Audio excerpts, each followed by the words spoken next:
Welcome back to the podcast. Thank you for rating and reviewing us on iTunes. Thank you for supporting us at patreon.com/Matt Lewis. Excited to have back today, friend of the show and co-host of the Blocked and Reported podcast, Katie Herzog. Katie, welcome back to the news. Hey, Matt. Thanks for having me. Always great to talk with you. I put out the bat signal on Twitter before we did this, and I said, what should I ask Katie about? And I think I've made it because Glenn Greenwald, of all people, responded. And he said, I'm paraphrasing, my close friend and nemesis, Glenn Greenwald.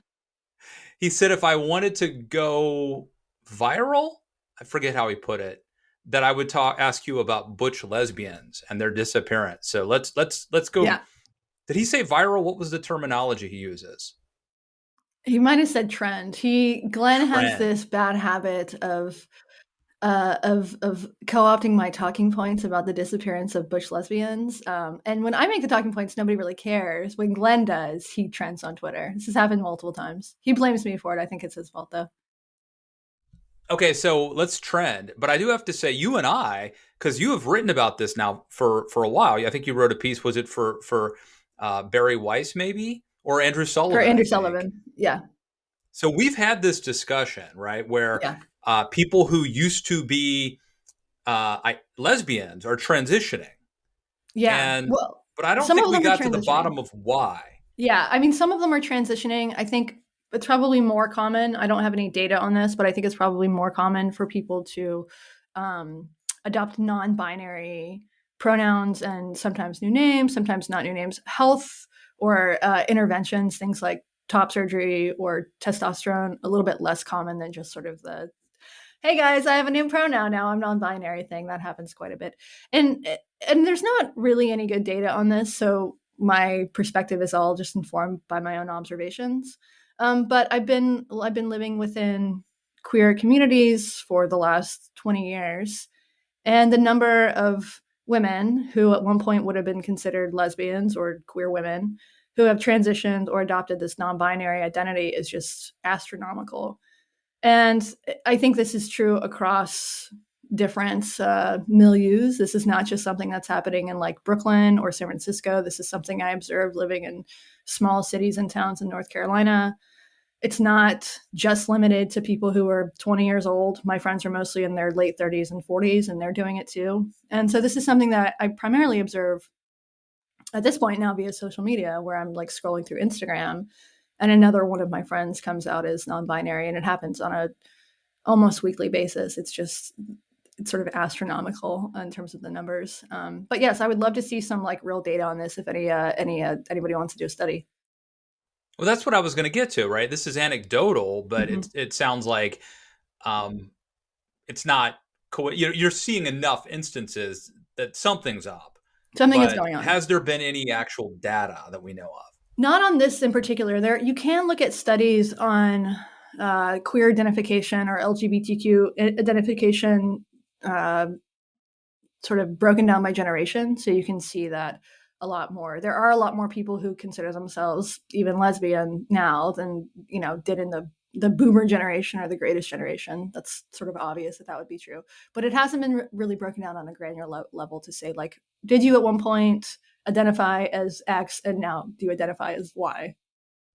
So, like, obviously, like, a question is, it could be that in the olden days, people didn't have the option of coming out or transitioning, didn't feel comfortable coming out or transitioning. And so the numbers back then were, skewed toward the small side, the lower side. Or the other argument would be that, like, there's something in our culture today that's actually incentivizing this, that people, and I think one hypothesis would be, like, if you wanted to shock the establishment and the patriarchy, 20 years ago, you might come out as gay. Today, you might come out as something else, right? Somewhere else, non-binary or something. Like, which of these do you buy into? I think both are true. I think part of it is that, especially for trans people, the social pressures to not come out, to live as your biological sex, were much higher until, the last decade or so. I think that's certainly a part of it. But what I'm seeing are just the numbers don't make any sense. So even if the number of trans people in the population has doubled or tripled based on better social conditions for coming out. That still doesn't account for the fact that 50% of the lesbians that I know, and I'm talking dozens of people, have transitioned in recent years. It just doesn't make any sense. And my first inkling that something was going on was in, I think, 2012 or 2013. I was living in a small in a city in North Carolina, and I had a trans friend there, a guy, and he had lived in an even smaller town in North Carolina. And the year that he came out, he lived in a household with 5 lesbians. And after he came out as trans, he transitioned, and sort of one of those classic, from the age, I always knew from a young age that I was really a boy. But within a year, his entire household had come out as trans. And to me, it was just such a statistical anomaly that it seemed like, all right, something else is going on here. But that was one house. And so I thought, okay, that's weird. That's interesting. It's weird, but this is probably an anomaly. And then in the last, 8 or 9 years, I've seen this over and over and over, where you have a group of a peer group that is entirely composed of queer women. And then 2 years later, it's like half non-binary or trans, with people, yes, doing things like having top surgery and taking testosterone. So yes, there isn't good data on this, but it's something that I've observed. It's something that I think any young dyke within, this isn't happening in like rural Alabama, but I think for anybody sort of within my big sort of liberal milieu, this is something that everybody is observing. It's not just me, although I'm probably the only person who's going on podcasts to talk about it. Yeah, no, it's interesting. I mean, do you have is there a nostalgia for the good old days when there were lesbian bars? Yeah. Do you have any of that? Yeah, for sure. And you can just something like that. So there's something like 12 lesbian bars left in the country now. And in the 80s, there were hundreds of them. And I wasn't around in the 80s, or I wasn't of drinking age in the 80s, but I was in the early 2000s. And yes, there were every city had lesbian bars. And now even like San Francisco doesn't even have a dyke bar anymore. And there are queer spaces that have sprung up to replace them, but just a dedicated lesbian space. And when I was working on this piece for Andrew Sullivan, I talked to a woman in Portland who had run a monthly dance party. It was called Temporary Lesbian Bar. So it would just be at different locations around the city, but it was just these things, it's just an event, right? For lesbians, for women, queer women primarily, to get together and dance.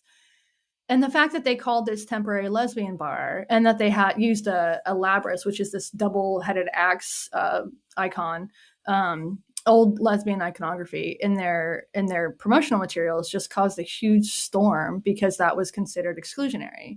So the thing now is that lesbianism, homosexuality, although this tends to affect women and not male populations, is considered problematic or exclusionary because it doesn't, by definition, include people with penises. And the new rhetoric is that some lesbians have penises.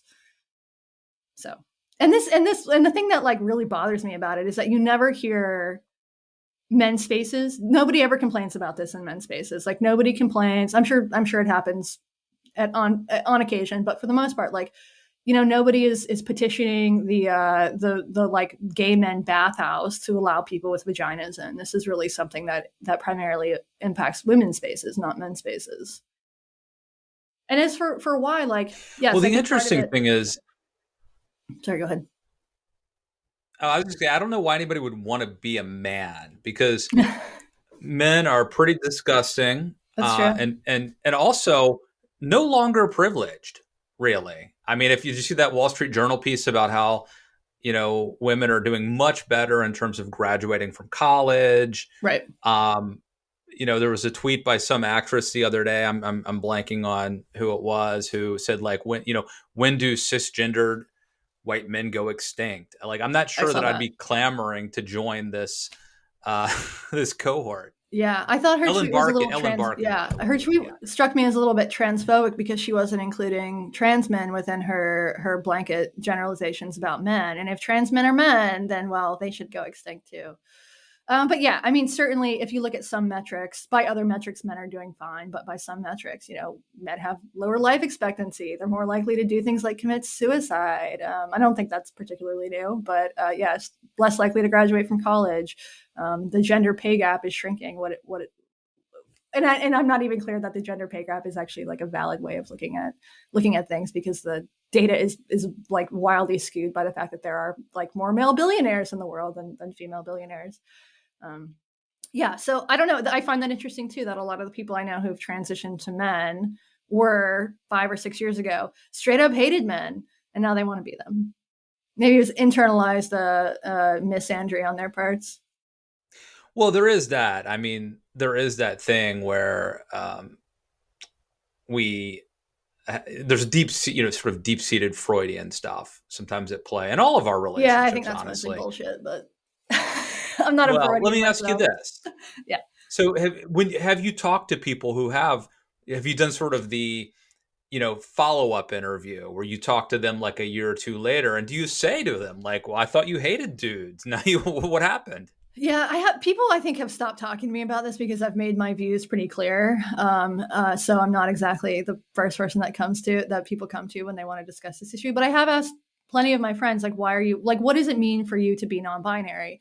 And the thing that it always comes back to is stereotypes. Someone will say, and I've had this conversation so many times, well, some days I wake up and I like feel masculine, and some days I wake up and I feel feminine. And I say, so what does that mean? Well, some days I wake up and I want to wear butch clothes. I want to wear jeans, and some days I want to wear makeup and dresses. And to me, those are just stereotypes. And that's my complaint about the whole non-binary ideology. I don't have I'm not complaining about people transitioning because they have some deep-seated dysphoria and this alleviates their dysphoria. For adults who want to transition, if that helps make their lives better, that's fine. But the non-binary thing I find very regressive because it's dependent on stereotypes. It says, I'm non-binary because I don't want to be treated like a woman. I don't want to be feminine. And I'm not non-binary. I mean, look at me. Like, I'm not feminine. And that's not because I'm non-binary. That's because I'm a woman who has, made these particular choices because I'm a butch woman. And so I think there has been this erasure of butches in particular because butches are transitioning. And as for why they are doing it, why we are doing it, I think it's a trend. I think that it's like humans are people get mad when I say this, but humans are influenced by peer groups, especially females, especially young females. We know this. Everybody knows this, from the clothes that we wear to the foods that we eat to the pets that we have to the names that we give our children. We are influenced by the people around us in almost all aspects of human behavior. Anything that isn't basically instinctual is going to be influenced by the people around us. And so I think that's what's happening. I think people are seeing what everybody else is doing around them and they're basically mimicking it. We're a mimetic species. And if this makes you happy, that's fine. But I think that people need to take a sort of a bigger picture view and say, what is this ideology telling other women? And what it's saying is, if you do not adhere to these stereotypes of what it is to be a woman, then you are not a woman. And I find that very regressive. And the fact that this is coming from like radical queers seems to me ironic and frankly a little bit silly. And I also think it's temporary. Like, So, one thing I realized the other day, how many non-binary conservatives do you think there are? well, actually, that's sort of interesting segue that I was going to go to, but you tell me. I put out a call to see if I could find any non-binary conservatives. One person has responded and said that he's agender and conservative. I'm going to try to figure out what's going on with him. But for the most part, like, there are conservative trans people. There have always been conservative trans people. There are not conservative non-binary people. And what that says to me is that this is a political identity, not a gender identity. And maybe this will Interesting. change in 10 years. Maybe there'll be, as this thing spreads, maybe there'll be a bunch of like young Republicans who are coming out as non-binary, especially when they figure out they can get oppression points for it. But you see people like someone comes out as non-binary and all of a sudden they're the first non-binary person to do some particular thing, to win a Grammy or something like that. And it's like, your life hasn't changed at all just because you changed your pronouns. Oftentimes people aren't even changing their appearance at all. You just attach this new label and all of a sudden you're a hero. Come on. This is this thing, like AOC tweeted the other day, like, non-binary people have always existed. No, the term non-binary emerged from Tumblr in like 2015. Trans is different. Trans is a reaction to a mental illness. And this is something that people also get mad when I say it, but it is in the DSM. Gender dysphoria is a mental illness and something that people should be able to alleviate in the way that works best for them. But non-binary is different. It's a political identification as far as I'm concerned. I was going to ask you, I mean, you're a lesbian. Glenn Greenwald is gay. There are people like Dave Rubin who are sort of in this space. It is Don't put Glenn and I in the same category as Dave Rubin. Oh, well, do tell. Why not? I I mean, I don't really want to go into it too much, but I think that Dave Rubin is sort of a dummy for one. And also I think he's he's the kind of guy who complains about identity politics and then reminds you that he's married to a man at any given opportunity. I don't think he has politics. I think that he like his whole shift to republicanism, shift to Trumpism, that's got nothing to do with policy. I don't think your politics should be based on people being mean to you on Twitter, which I completely understand that it is, but this idea that like you should become a Trump voter because you find leftists online annoying. I find leftists online annoying, but for me politics is about policy, not about Twitter. Okay, so you and Glenn, you and Glenn Greenwald are both talking about this issue, and I think there probably are a lot of conservatives that on this issue agree with you. Yeah. And but that 10 years ago, politics makes strange bedfellows. Like they may have hated you 10 Sure. years ago or thought you were like a crazy leftist. Why is it that maybe it makes sense that you and Glenn are kind of at the vanguard of this issue? Well, I think one thing is that Glenn and I haven't really changed. I think that I think the world has changed around us, and Glenn and I are probably just sticks in the mud. Who Andrew Sullivan one as well, who sort of have nostalgia for the good old days when being gay or being queer was subversive, and now it's kind of not anymore.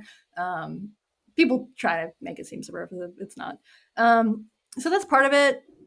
And and all of us are Glenn and Andrew and I are all now at this point we're all funded by subscribers. And so when you're funded by subscribers and you don't have bosses or colleagues giving you the stink eye because of your political positions or because of what you said on Twitter, it becomes much easier to say things that are going to be deemed unpopular by a certain contingent of the population. So we have freed ourselves from the bounds of reading the room, I suppose you could say. So you mentioned AOC. I wanted to Mm-hmm. ask you about her, and I guess we could start with her dress, Yeah. "Tax the Rich," being worn at this Met Gala, which is, I don't know, it was like $30,000 or something just to Yeah. go. The easy thing to say is that it's like hypocrisy, but what was your take on this? Well, I do think it's hypocritical, and I think that it shows that she like her response to this kerfuffle over her dress is, now people are talking about taxing the rich. Nobody's talking about taxing the rich. People are talking about her and her dress. She's a celebrity, and she's a very good one. Some of her politics I agree with. Some of them I think are absolutely stupid. But I do not think this stunt did anything to further her position. Jeff Bezos is not going to pay more taxes because she wore this dress. And also like this repetition of platitudes. Tax the rich. Well, we do tax the rich. You could argue that we don't tax the rich on a higher level. I certainly think that's true when it comes to people like Jeff Bezos or Bill Gates. Depends on where you live, of course. But like I mean, I'm nowhere near rich. I pay too many taxes, like so. My position on this has also shifted the more money that I make. But now I'm approaching those tax brackets where you're paying nearly 40% of your income in taxes. And so my position on this is I'm definitely getting more conservative when it comes to this. But it's just a stunt. It's just a stunt. It's a way I think of getting her in the public eye. Probably she wanted to go to the So Met do you Gala think she's and like a really you think she's like a really good I don't know, manipulator of the media and self-promoter? yes. Yes, she is. And she's a brand and she's great at it and she's beautiful. I think that's a huge part of it, of our fascination with AOC, is that she is gorgeous and she has this story that's very compelling. Although I looked her up on Wikipedia yesterday, I was sort of under the false impression that she was raised working class or poor, and that's not actually true. Her father was an architect, and then Yeah. he Well, died. I think it's Yeah, because like she worked as a bartender, but like everybody worked as a that doesn't bartender. you could have been like a privileged rich kid who She like went to was Boston in College and worked at a bartender. Like that does not yeah. make you. Yeah, I mean, my parents were college professors, and I worked in restaurants. I was a dishwasher. That doesn't mean that I'm working class. And her story, like after her father died, I think her mom worked as a housekeeper and almost lost her house. So there are these elements of it that I think are genuine. But this idea that she came from nothing, she went to Boston College, like private school. Yeah. Um, yeah, it's just I don't know. For me, it's just such a like a demoralizing thing to see. I think it was Hayek who said that the worst get on top. That we have like a civilization where like people who are undeserving and are like self promote become our heroes and get all Yeah. this publicity.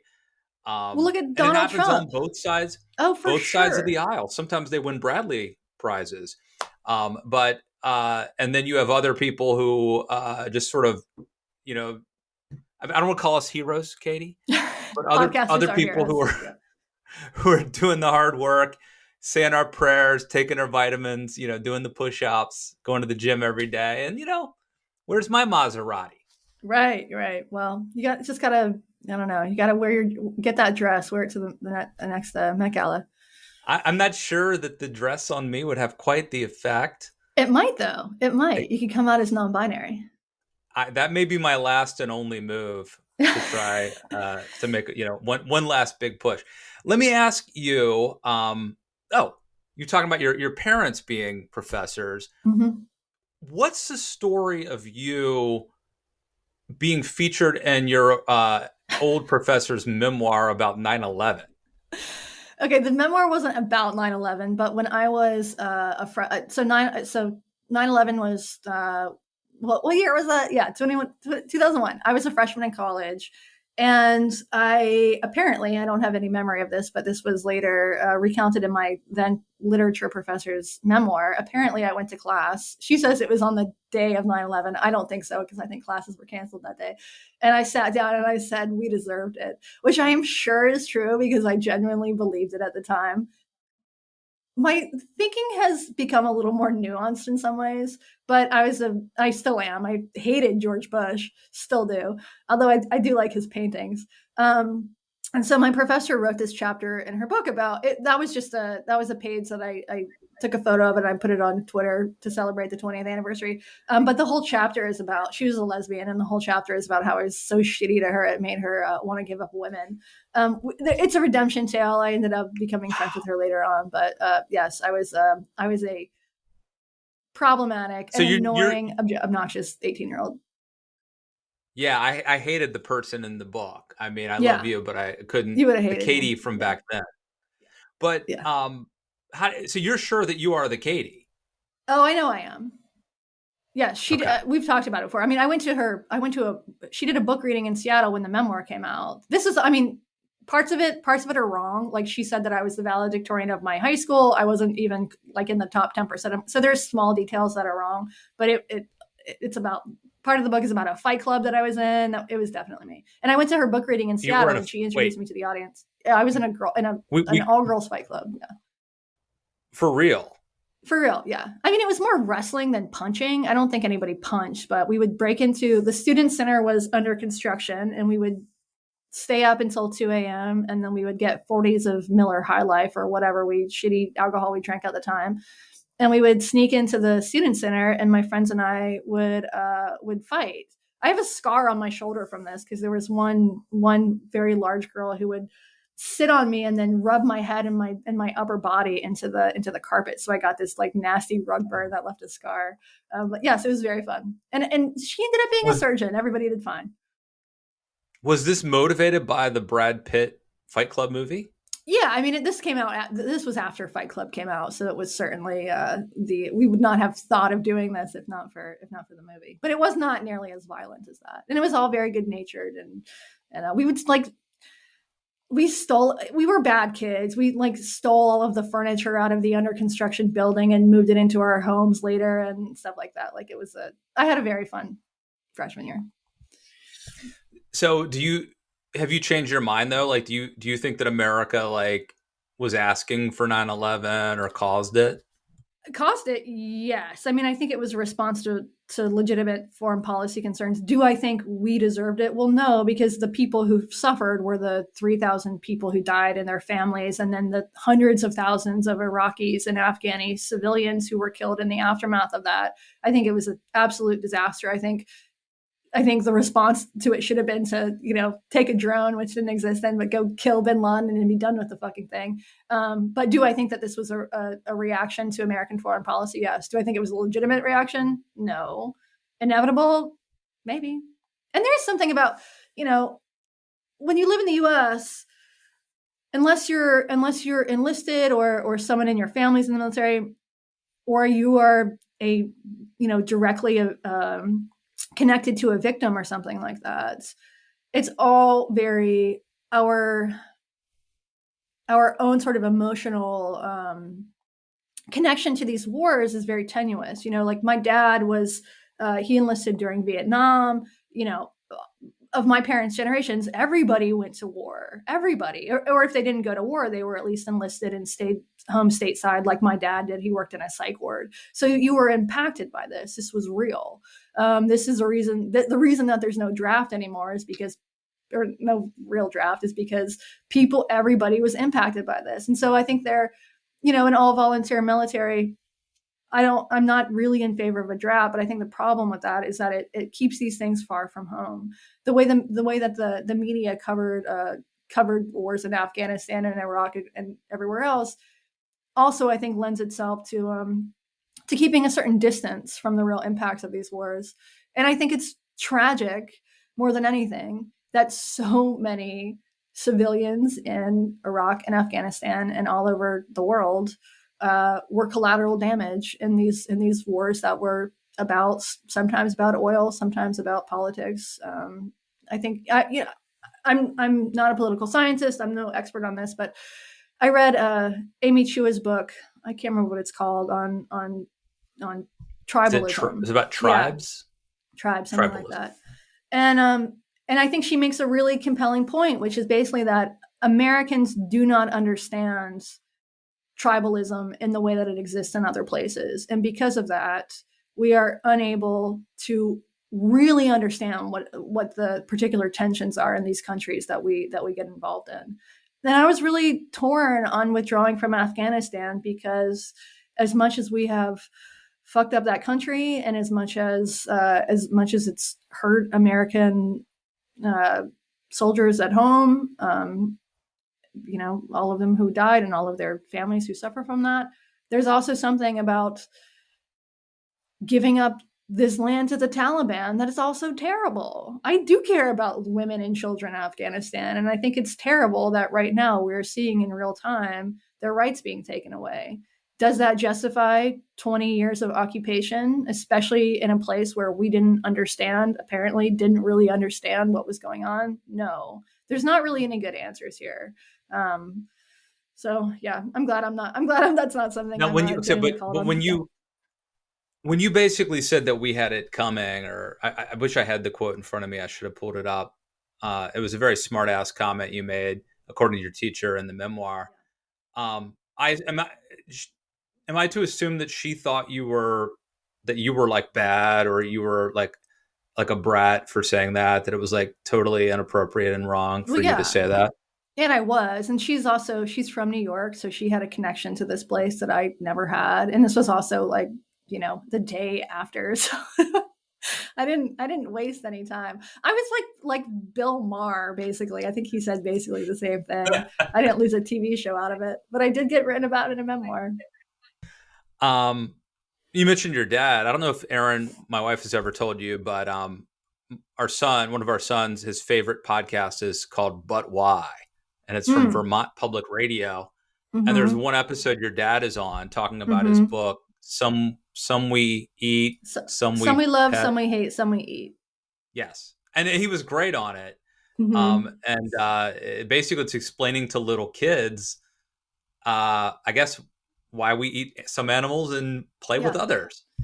Yeah, I've heard a lot of people have told me that they've heard that show, or their kids have heard that show and they really liked it. His field is it's the technical term is anthrozoology, and it's the study of human animal interactions, and it's about sort of all of the conflicting views that we hold on animals, about animals. And it's interesting because it can show you the cultural impact the impact of culture on things like this. Like, I would never eat a dog, but I'll eat a cow. You go to Korea and they eat in some places they eat dogs, and and they also keep pet dogs. They have Obama ate different a dog. kinds of dogs. Oh yeah. Obama ate a dog. Did he really? Or is He that a did. Breitbart thing? Was this in No, I Kenya think or was this in he wrote about it in his memoir really? when he I mean, was like young. yeah, and I think that's fine. Like you do. It's when in Rome, right? You do the thing that is. It might seem disgusting or immoral to us, but is it any or dogs any sort of different than cows or pigs? They're not. They're not any more sentient. Maybe they come when you call them, but a pig will do that too if you treat it nice enough. Just don't put them on the roof of your car, Don't do or that. you'll lose an election. If you I. do that, What was the real story about that? Do you know? I don't know, but I suspect that the real story is Mitt Romney put them on the roof of their car. But Wait, he did. Wait, how? Romney said it was a dog named Seamus, and he was in a cage. And Romney said that he liked it. He liked the air. I'm I sure. imagine a dog Oh, might that like sounds. that. Oh my god! I mean, my dog, like, just putting his head out the window. If he could like surf on the top of the car, he would love it. I do. I'm wondering about the logistics of that though. Like, they strapped a crate to the top of the car. And Seems dangerous. Yeah. Do you remember it's, Teen Wolf? yeah, of Michael J. course. Fox in Teen Wolf. Yeah, He used to surf on top of the car. yeah, yeah. So So Romney was just a real animal lover. I was never a big. I was never a big Romney fan until now. I kind of Yeah, like him now, but yeah. I didn't appreciate him at the time. So. Yeah, I feel that way about a lot of politicians. I was not a Romney fan at all. Now people like Romney and McCain and even George Bush in some ways, even though I do think he's a bit of a war criminal. It's sort of softened on me. That's what And happens we've when all men made get older. mistakes. Yes, that's true. That's true. Let's see. I got a list. I have a list of things to talk to you about. And really in no particular order. One of them is, um, Dear Prudence. Oh my god. So is it Slate or Yes, Salon? Slate.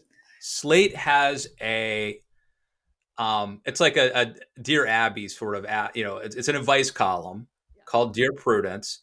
And there was a story in Gawker the other day where someone said that they've written several, letters to Prudence that Prudence has responded to. And like one of them was something like, Dear Prudence, help, my husband insists on wearing a mask, like During wearing a sex. COVID mask while we have Yeah, sex.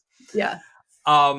Which suggests that like almost all of these Dear Prudence letters are probably bogus. Now, here's the problem with them.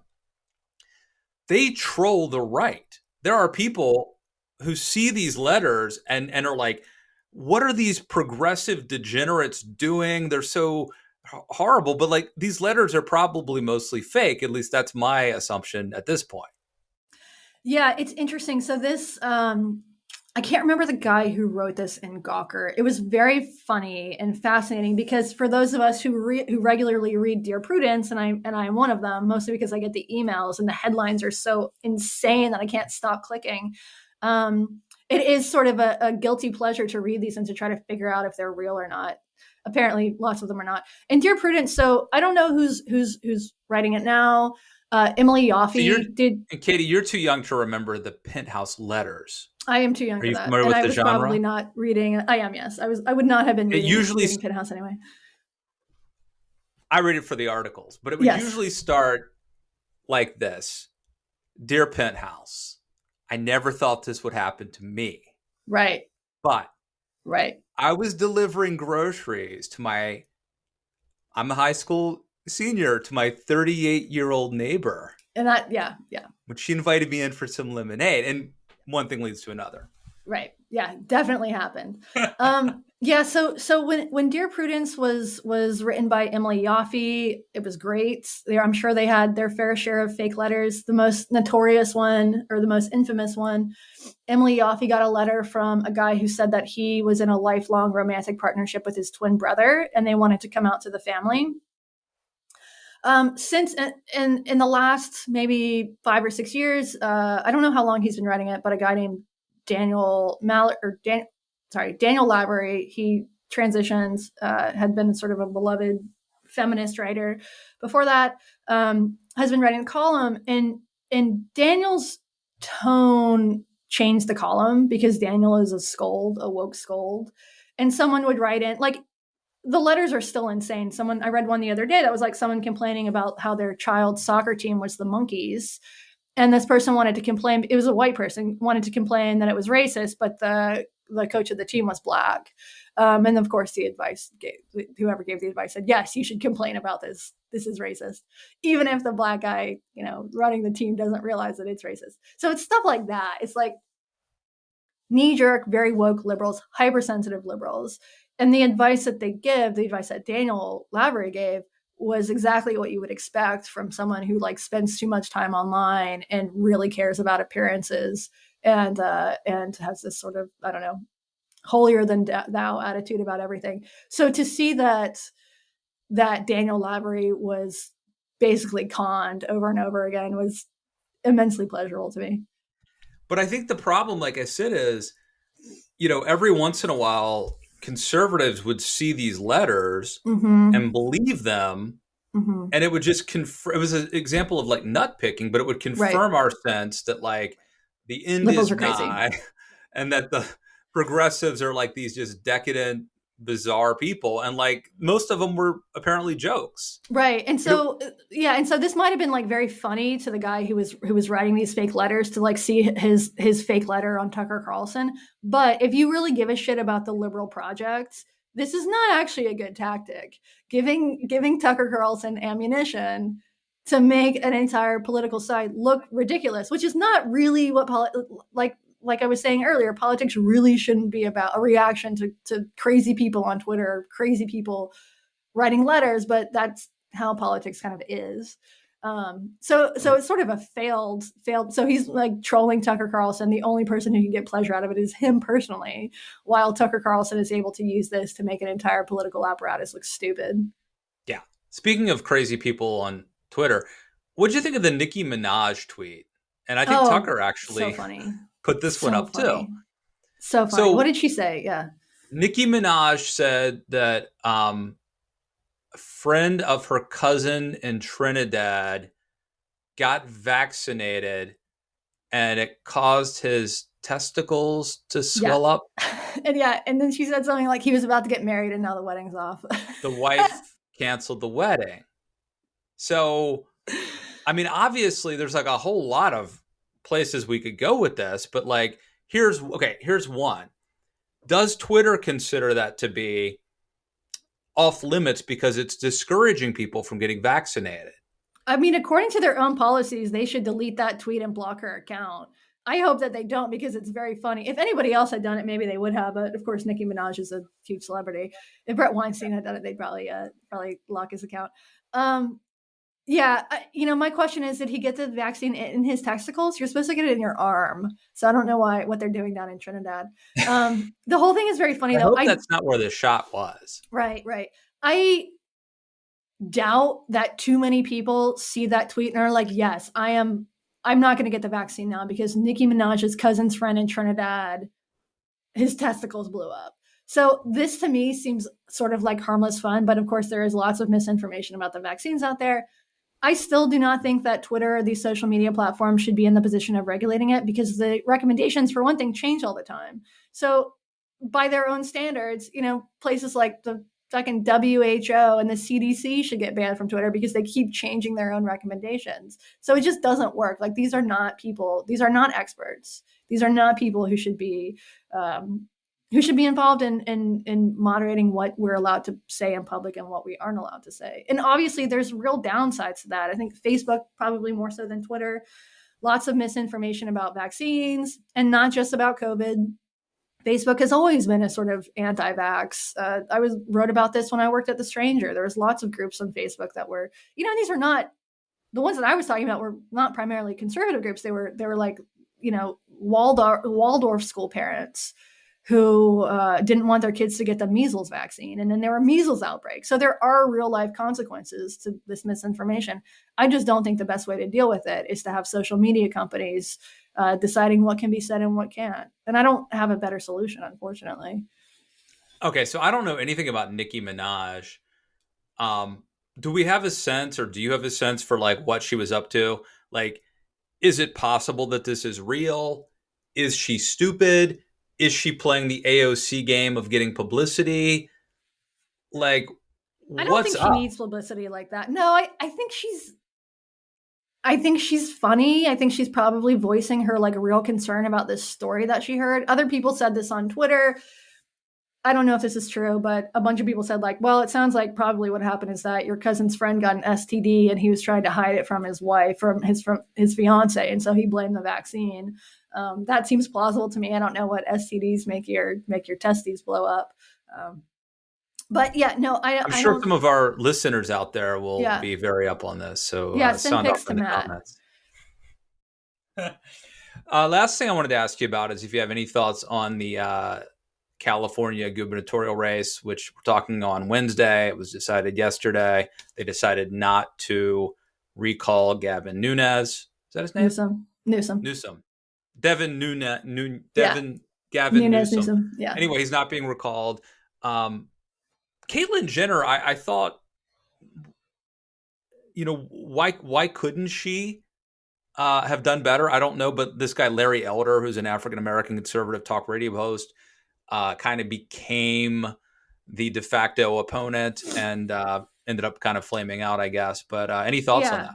Well, I think the reason that Larry Elder got sort of more elevated is because of, once again, identity politics. I mean, Caitlyn Jenner being trans doesn't really work if you're conservative because trans people aren't going to support that. I think it would have been hilarious if she had won, or if she had, if there had been a recall and she had won. Maybe she'll run again. But I think because Larry Elder is Black and and identity politics is really huge right now, it's always convenient for conservatives to find a token Black person to speak up for the cause. I don't think he's the right one. He reminds me in a lot of ways of Donald Trump or AOC, which is like, or Caitlyn Jenner. This is about branding. It's about your personal ambitions.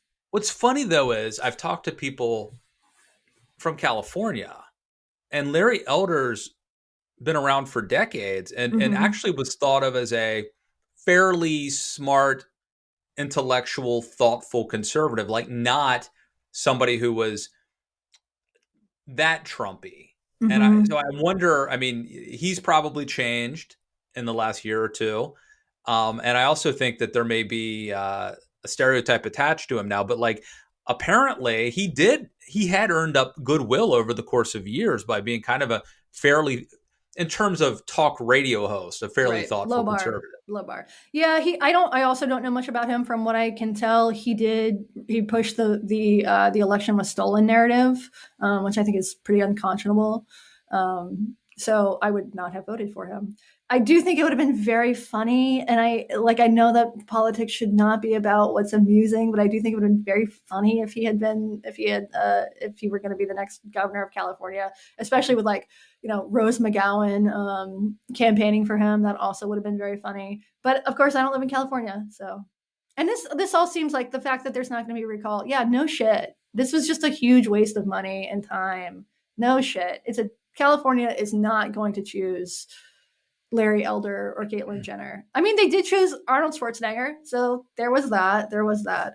But I think things have shifted to the point now where just like there's not going to be a Republican in office there for a long time.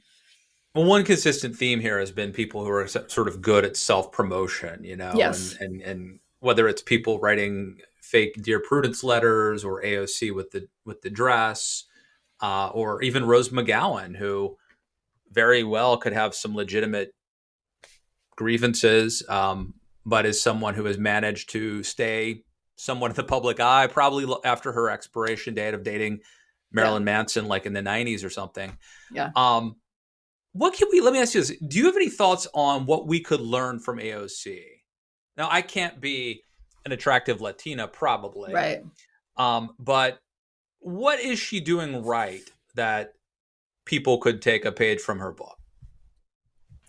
She's good at social media. She understands the internet. She understands her audience. I think she realizes that her job, and I'm not sure if this is going to be a good political calculus, but I think she understands that she needs to mobilize the people who are inclined to vote for her, not to convince the people who will never vote for her to vote for her.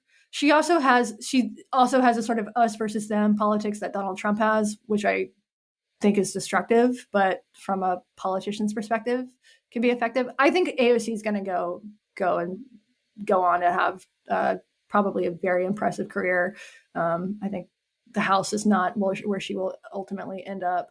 And I also like, she has the like absolute number one privilege in American life, which is that she is attractive. And I think that is a big part of it. Donald Trump didn't have to be attractive because he was a celebrity, but Americans also, like, we are drawn to celebrity, you know, from Ronald Reagan, Yeah. Arnold Schwarzenegger. No, you're right. You're totally right. Here's an interesting thing though, that like, you know, being ugly, there's no like lobby for people that are ugly. I mean, like, Right. AOC gets to position herself as a victim, woman, Hispanic, but actually she's in this privileged group of Right. being a very attractive person. And we talk about like, there are certain things that like, if you're this race, you're going to make less money, or you know, you're going to live not as long, or if you're a woman, but there's things like height. If you're a certain height, you're going to make more money. But like, I don't think there's a short lobby. Or like ugly. If you're ugly, you're probably going to make less money. Yeah. And your tweets are probably not going to go viral. Right. But no one, how do you quantify it? And nobody really talks or cares about it. Right. I mean, you couldn't like design policy to like say like, all right, reparations for ugly people, affirmative action for ugly people. It just doesn't work on a policy level. But yes, AOC does have this privilege that is an immense privilege. If she weren't in Congress, she could be a model or a television star or something like that. Like, you want to talk about privilege, those people are privileged. These people are making way more money than they, you know, based on the value of their actual labor. Like I've heard Adam Carolla make this point. Her boyfriend is not. I was just saying, I've heard Adam Carolla. Yeah. What's that? Her boyfriend is not attractive, so I appreciate that about her, that she is she's dating a normal looking dude, and he's a ginger. So she's using her privilege. She has the privilege, but she is using it for good in that case, at least. I could salute that. No, I've heard Adam Carolla make this point. They talk about, you know, some guy like Harvey Weinstein's a bad example because he's a bad person and probably anyway, I won't use Harvey Weinstein, but like, let's say someone who is, you know, a powerful man or something, and they, you know, he ends up having like an affair with a younger secretary in his office, or he's a doctor, she's a nurse. And people talk about the power dynamic being out of bounds, right? And like the guy is older and probably richer. But Adam Carolla makes the point that like, no one's more powerful than like a really great looking 22-year-old woman. Right. You want to talk about a power? I'll tell you a power dynamic. Me as a kid, you know, like, versus the homecoming queen. Right. Like, I have nothing. I have no game. I'm a loser. She's the homecoming queen. Like, no one talks about that power dynamic ever. But now you have a podcast. Look at this success story. Hey, now who's in charge? Yeah, who's how do you like me now? Yeah. No, I think that's a real thing. It's just that's just such a integral facet to human life, and I think that is probably true across all cultures where beauty, and of course beauty standards change, but beauty is a privilege, and it's not something that you know, it's something that you're either born with it or you're not. And if you're not, you can purchase it for sure if you have the money to purchase it. Some people can do that. Look at the Kardashians. Look at the sort of before and after pictures of what they've done to their bodies. You know, you can buy it. But AOC didn't have to buy it. She was born with it. She got lucky. Born this way. Yeah. Katie, always a pleasure. We could go on, but you know, always leave them wanting more. Sure. But how can people listen to your podcast, support your podcast, and follow you on Twitter? The podcast is called Blocked and Reported. I co-host it with Jesse Single. We are on all major we are on all major podcast platforms. You can support us and get extra content at patreon.com/blockedandreported. And I'm on Twitter at Kitty Herzog. Hopefully I won't be blocked and reported after this, but hopefully not. I will. Maybe trend. You'll trend. Yeah. Hopefully I'll trend. And maybe Glenn will retweet us anyway. Yeah. So Katie Herzog, thank you for coming back on the news.